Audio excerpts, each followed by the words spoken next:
Waksir dan bacalah kasroh siapa kamu, awishmim atau bacalah ismam siapa kamu, fa sulasiyin terhadap fa fiilnya fiil yang 3 huruf, u'illa yang dimasuki huruf illat apa sulasi, apanya ainan ain fiilnya.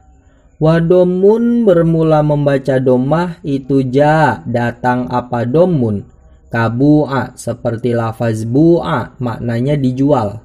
Fahtumil maka ditoleransi apa domun. Ini masih membahas tentang fi'il madi yang dimabni majhulkan, yang dibentuk mabni majhul. Ketika fi'il madi ini dari fi'il sulasi, ya fi'il yang ada 3 huruf, dan ain fiilnya berupa huruf ilat, maka fa fiilnya ini bisa kita baca kasroh, bisa kita baca ismam, bisa kita baca dommah. Seperti contoh ba'a. Ba'a ini asalnya adalah baya'a, yang dimana dia termasuk fiil sulasi, fiil yang 3 huruf. Ba ini namanya fa fiil, ya ini namanya ain fiil, ain ini namanya lam fiil. Dan ain fiilnya berupa ya, yang kemudian ya ini diganti menjadi alif, menjadi baya'a menjadi ba'a, sehingga ba'a yang asalnya baya'a ini adalah fiil sulasi yang ain fiilnya berupa huruf illat atau dinamakan dengan bina ajwaf. Tapi kalau ba'a ajwaf ya'i, sebab ain fiilnya berupa ya meskipun sudah digantikan alif.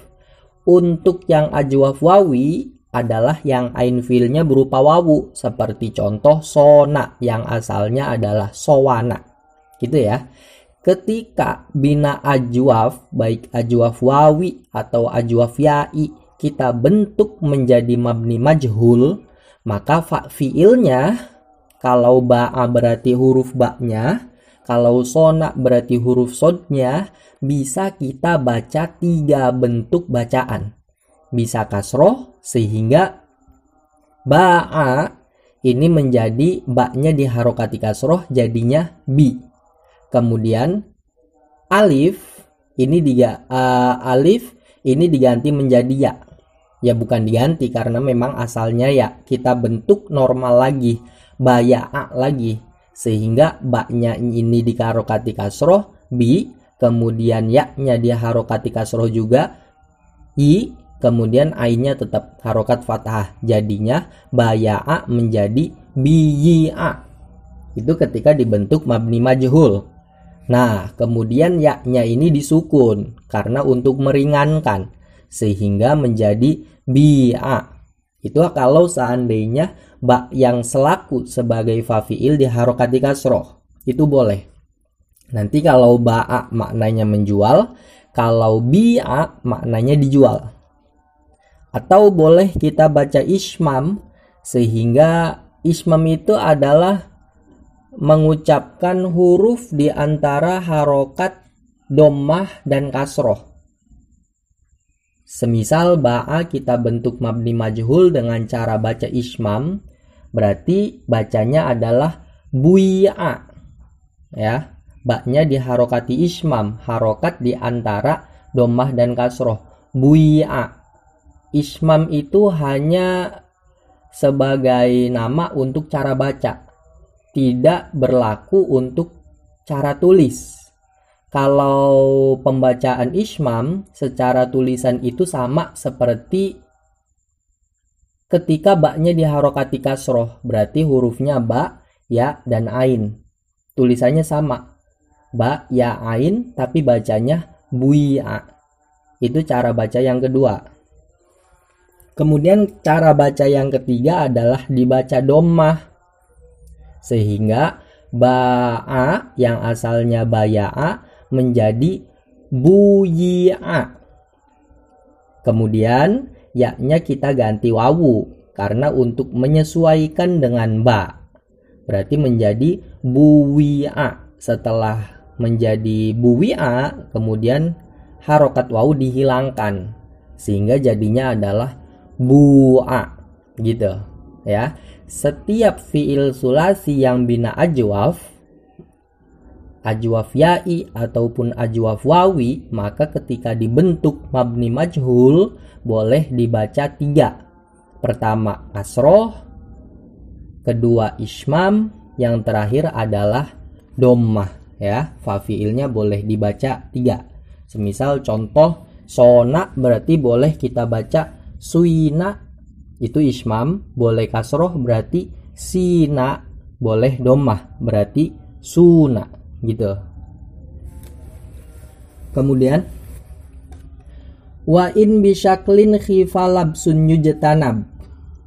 Wa in khifa, jika dikhawatirkan, apa labsun, keserupaan dengan kalimat lain, bisyaklin sebab harokat, yujtanab maka dijauhi apa syaklin.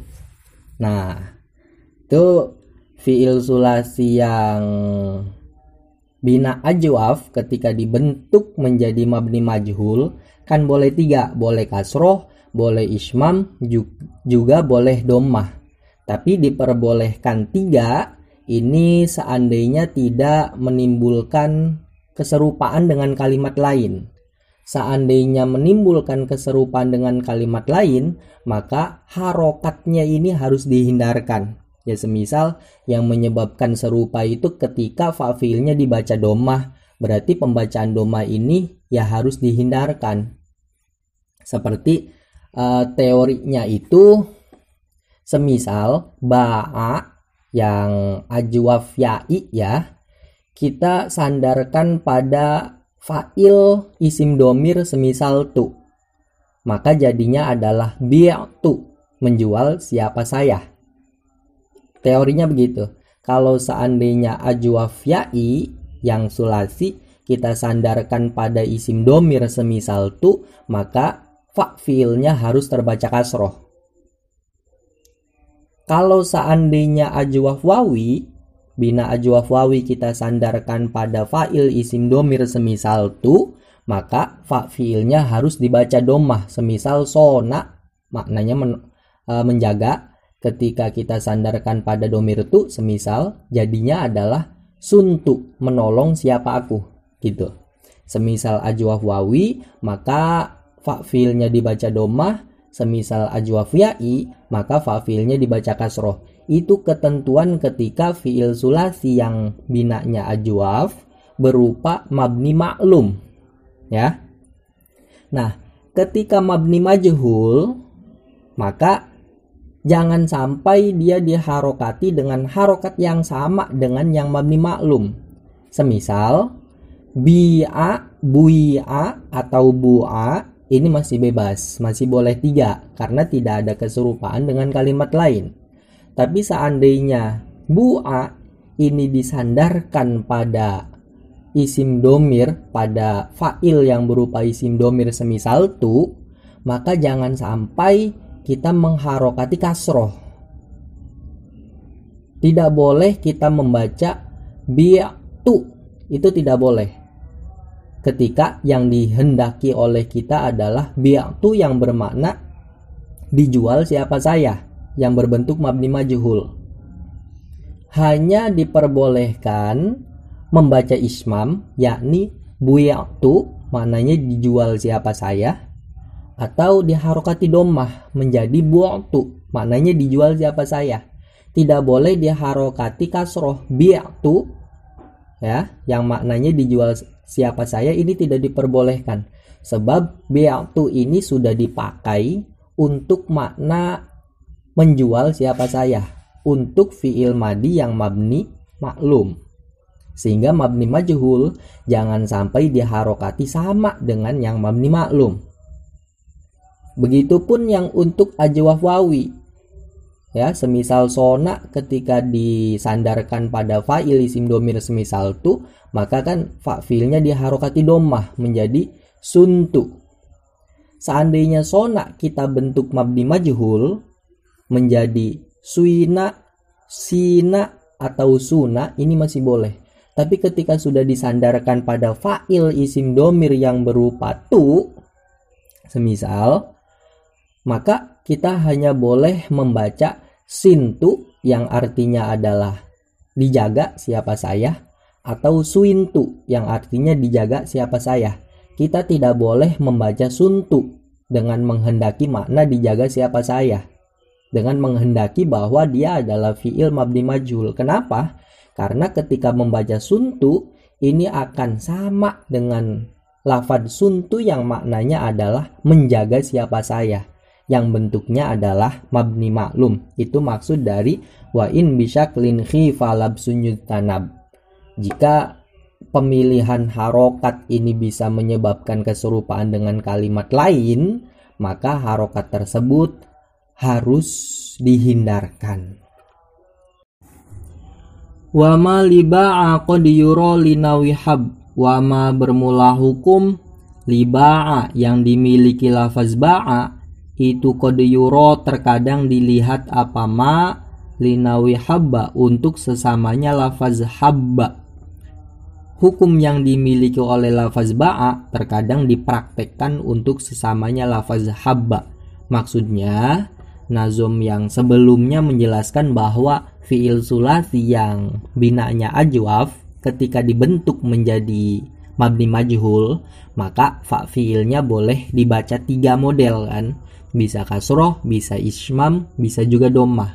Lah, boleh fa fi'il dibaca 3 model ini juga berlaku untuk sesamanya lafaz habba, yakni untuk fi'il sulasi yang binanya adalah mudhoaf. Mudhoaf itu apa? Yakni fi'il yang ain fi'il dan lam fi'ilnya sejenis. Seperti contoh habba. Habba ini fa fi'ilnya ha, kemudian ain fi'ilnya ba, lam fi'ilnya juga ba. Ain fi'il dan lam fi'ilnya sejenis, sama-sama ba. Nah, sehingga ketika habba itu artinya adalah cinta, ketika kita bentuk mabni majhul, fa fi'ilnya yakni ha boleh kita baca 3. Bisa kasroh sehingga kita bacanya hibba, maknanya dicintai. Bisa kita baca ismam sehingga bacanya huibba, maknanya dicintai. Atau kita baca dhammah sehingga menjadi hubba, maknanya dicintai. Nah, itu aslinya ya, kalau dibaca kasroh aslinya hibiba. Kemudian baknya disukun sebagai syarat idgham, kemudian diidghamkan sehingga menjadi hibba, dan seterusnya. Itu sama ya. Intinya hukum boleh membaca 3 bentuk terhadap fa fi'il dari fi'il sulasi yang bina ajwaf ketika dibentuk mabni majhul. Ini juga berlaku untuk fa fi'il dari fi'il sulasi yang bina mudhoaf ketika dibentuk mabni majhul, begitu. Kemudian wa malifaba'a limal ainu talif ikhtarawan qoda wa shibhin yanjali. Wama bermula hukum lifaba'a yang dimiliki fa fi'ilnya lafaz ba'a itu 5 dimiliki oleh huruf al-ainu yang bermula ain fi'il, itu tali menyandingi apa al-ainu terhadap ma. Fikhtaro dalam lafaz ikhtaro, wan koda dan lafaz in koda. Ikhtaro itu artinya memilih, in koda itu artinya patuh. Wasyibhin dan lafaz yang menyerupai, yang jali yang nyata apa syibhin. Hukum yang dimiliki oleh fa fi'ilnya lafaz ba'a juga dimiliki oleh huruf yang terletak setelah ain fi'il dalam contoh ikhtaro dan inqoda dan lafaz-lafaz yang menyerupainya. Maksudnya hukum boleh membaca 3 bentuk terhadap fa fi'ilnya fi'il sulasi yang binanya ajwaf. Ini juga berlaku untuk huruf yang terletak setelah ain fi'il pada fi'il madi yang mengikuti wazan ifta'ala dan wazan infa'ala. Ketika binanya adalah bina ajwaf, atau bina mudhoaf. Contoh kalau di sini ikhtaro. Ikhtaro itu adalah fiil yang mengikuti wazan ifta'ala, dan ikhtaro ini dia termasuk bina ajwaf ya'i karena asalnya adalah ikhtayaro. Atau yang ajwaf wawi, contohnya adalah i'tada. I'tada ini fiil yang mengikuti wazan ifta'ala yang binanya adalah ajwaf wawi. Atau contoh yang mudhoaf, contohnya imtadda. Sama, dia mengikuti wazan ifta'ala yang binanya adalah mudhoaf. Atau yang mengikuti wazan infa'ala. Contoh untuk yang bina ajwaf wawi seperti inqoda. Asalnya inqoada. Kemudian untuk contoh yang ajwaf ya'i, contohnya seperti inma'a, asalnya inmaya'a. Untuk contoh yang bina mudhoaf seperti infaddo. Gitu. Nah, kesemuanya ini yakni fiil-fiil madi yang mengikuti wazan ifta'ala atau infa'ala yang binanya ajwaf, baik ajwaf wawi atau ajwaf ya'i atau binanya mudhoaf. Maka ketika dibentuk mabni majhul, huruf yang terletak sebelum ain fiil, ya, huruf yang terletak sebelum ain fiil ini boleh dibaca 3 bacaan. Bisa kasroh, bisa ismam, bisa juga dhammah. Kita contohkan satu, ikhtaro, ya. Ikhtaro ini artinya memilih. Nah, ikhtaro ini alifnya itu adalah hamzah wasol, dia huruf tambahan. Kemudian kho-nya ini adalah fa fiil, ta-nya adalah huruf tambahan. Kemudian alif yang setelah ta ini adalah alif pengganti dari ya, sebab asalnya adalah ikhtayaro. Kemudian ro-nya ini adalah lam fiil. Nah, ketika ikhtaro kita bentuk mabni majhul, maka huruf yang sebelum ain fiil berarti tak, ya, karena ain fiilnya kan alif, ya. Taknya ini boleh kita baca 3. Bisa kita baca kasroh sehingga kita bacanya ikhtiro. Nanti maknanya dipilih. Bisa kita baca ismam, jadinya uikhtuiro. Bisa kita baca dhammah sehingga jadinya ukhturo. Gitu. Nah, untuk hamzah wasol ini cara bacanya mengikuti terhadap huruf yang sebelum ain fiil. Tak, ya. Kalau taknya ini kita baca dhammah, berarti hamzah wasolnya kita baca dhammah, ukhturo. Kalau seandainya taknya kita baca kasroh, ya si hamzah juga dibaca kasroh, jadinya ikhtiro. Kalau taknya dibaca ismam, maka hamzah wasol juga dibaca ismam, jadinya uikhtuiro. Begitupun lafaz inqoda. Ketika kita bentuk mabni majhul, maka huruf yang sebelum ain fiil, kalau dalam contoh inqoda adalah qaf.